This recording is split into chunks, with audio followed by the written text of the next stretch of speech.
గురుగారు, లక్ష్మీదేవికి కుంభమేళకి ప్రత్యక్ష సంబంధం ఉందంటారు. ఏమిటా నేపథ్యం?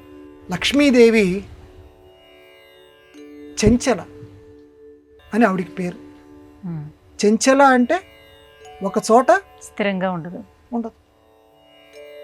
ఎవరి దగ్గర అయితే పరాక్రమం ఉంటుందో వాళ్ళ దగ్గర సంపద ఉంటుందట.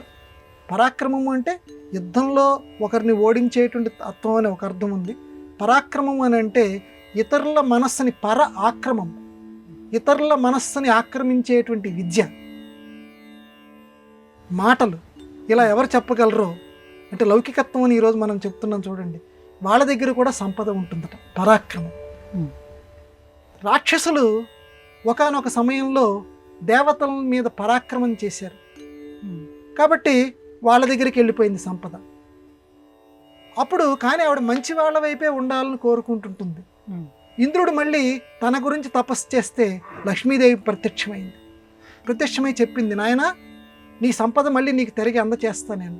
కానీ ఎందుకంటే నన్ను ఎవరైతే ధ్యానిస్తుంటారో వాళ్ళ దగ్గర నేను, వాడు ఏ వంశంలో పుట్టాడు, ఏ కులంలో పుట్టాడు, ఇవన్నీ నేను ఆలోచించను. వాళ్ళ దగ్గర నేను ఉంటాను. నీ సంపద నీకు తిరిగి రావాలంటే పాల సముద్రాన్ని నువ్వు మదించాల్సింది. అదిగో మదించమని చెప్పింది.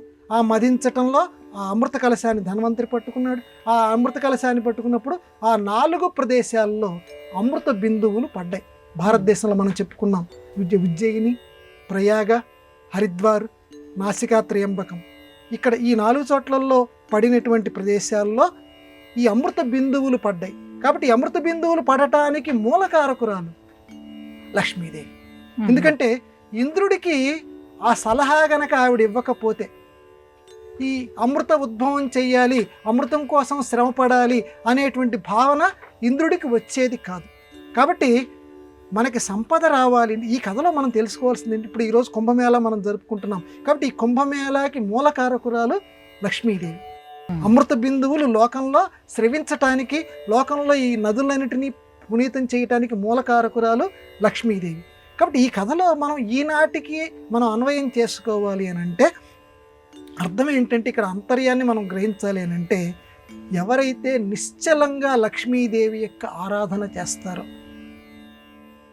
ఎవరైతే చక్కగా ఆవిడ్ని లోకహితం కోసం ఆరాధన చేస్తారు. ఎందుకంటే ఇంద్రుడు తన ఒక్కడి కోసమే సంపదలు రావాలని కోరుకోవాలి. అది పెద్దలు ఇక్కడ వ్యాఖ్యానం చేశారు.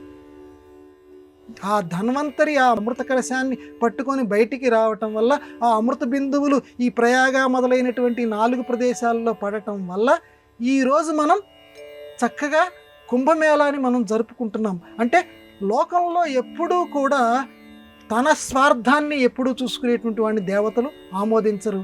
లక్ష్మీదేవి అటువంటి వాడికి సంపదనివ్వదు. అందరికీ మేలు జరగాలి, తన వల్ల నలుగురికి మేలు జరగాలి. అమ్మ నువ్వు నలుగురికి మేలు జరగాలి. అందుకే మన సంప్రదాయం అంత గొప్పది. నేను ఒక్కడిని సుఖినో భవతు అని చెప్పంటల్లా, లోకాహ సమస్తాహ సుఖినో భవంతు.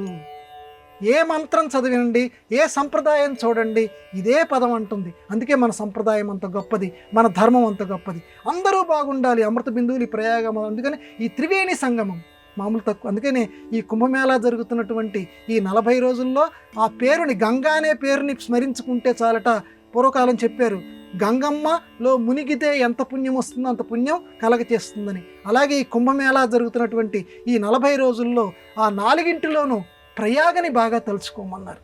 మిగతా 3 చోట్ల కంటే కూడా ప్రయాగ, ఆ త్రివేణి సంగమం, ఆ త్రివేణి సంగమాన్ని వెళ్ళి స్నానం చేస్తే పుణ్యం. ఆ పేరుని తలుచుకుంటే ప్రకృష్టమైన యాగము జరిగినటువంటి చోటు ప్రయాగ. అందుకనమ్మా బ్రహ్మదేవుడు మిగతా ఈ 3 ప్రదేశాల్లో ఎక్కడ యాగం చేయలేదుట. ఈ ప్రయాగలో బ్రహ్మదేవుడు అంతటి వాడు వచ్చి కూర్చొని యాగం చేశాడు.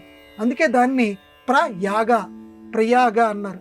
అటువంటి పవిత్రమైనటువంటి స్థలం ఆ ప్రయాగ త్రివేణి సంగమంలో లక్ష్మీదేవి అనుగ్రహం చేత అమృత బిందువులు ఈరోజు మనకి, ఆ స్పర్శ కలిగినటువంటి నీళ్లు మనకి ఈరోజు లభిస్తూ ఉన్నాయి. లక్ష్మీదేవి అనుగ్రహం చేత ఆ త్రివేణి సంగమాన్ని చక్కగా మనం తలుచుకుంటూ వెళ్ళగలిగినటువంటి వాళ్ళు ఆ త్రివేణి సంగమంలో ఈ 40 రోజుల్లో ఏదో ఒక రోజు వెళ్ళి ఆ అమృత బిందువులు ఉన్నాయండి అనే సందేహపడద్దు.